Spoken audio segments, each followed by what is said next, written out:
ఆసిఫాబాద్ జిల్లా Congress party incharge Ajmeera Shyam Nayak DCC మాజీ అధ్యక్షులు విశ్వప్రసాద్ పై తీవ్ర స్థాయిలో విరుచుకుపడ్డారు. కార్యకర్తలను తప్పుదోవ పట్టించి అధిష్టాన నిర్ణయాన్ని ధిక్కరించేవారు పార్టీలో ఉండరాదన్నారు. 2023 ఎన్నికల్లో కొందరిని బలి పశువులను చేసి ఎదుటి వారిని గెలిపించారన్నారు. ఆనాడు ప్రగతి భవన్ లో బీఆర్ఎస్ నేతలతో ఒప్పందం కుదుర్చుకొని తన మీద ఉన్న కేసులను విత్డ్రా చేయించుకొని తమను ఓడించారన్నారు.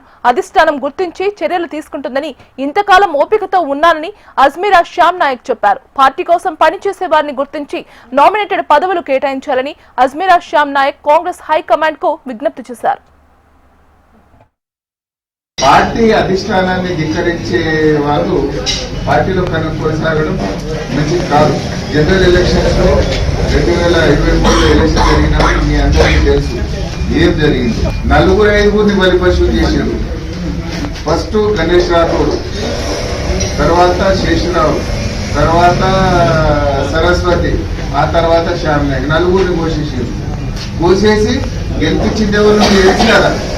వాళ్ళతో రూపాయి గారి ఒప్పందం కుదుర్చుకొని తన మీద ఉన్న కేసు విడ్రా చేయించుకోవడానికి ఒప్పందం చేసుకొని ప్రగతి భవన్లో పోయి పైసలు మాట్లాడుకొని మమ్మల్ని కూడా కొట్టించారు. అయినా మేము ఓపిక వహించాం. ఇది అధిష్టానం గ్రహిస్తుంది, రూలింగ్ పార్టీ మనదే, ప్రభుత్వాన్ని తెలిసిపోతుందని మేము ఓపిక పెట్టినాం.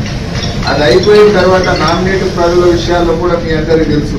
బిర్యానీలో ఒక దొంగ ఉండే తోడు పాడతారు. ఆ 2 పేర్ల మీద కూడా డెఫినెట్ ఎక్కువ మంది వచ్చేటప్పుడు ఇవాళ పునఃసమీక్ష చేసుకొని సీనియర్లను గౌరవించాలని గుర్తించాలా. రోజుకు ఒక కండ వేసుకొని అటు ఇటు మారి ఉడుకుతున్నాను. మన సామాజిక వర్గాన్ని మనం గౌరవించిన వాళ్ళని గౌరవించాల్సిన అవసరం లేదు. కావాలంటే మేము ఇద్దరం ఇక్కడే అడ్డేస్తాం, ఇక్కడే ఉంటాం. మీరు చెప్పిన మంచిని గెలిపించుకుని ఉంటాం.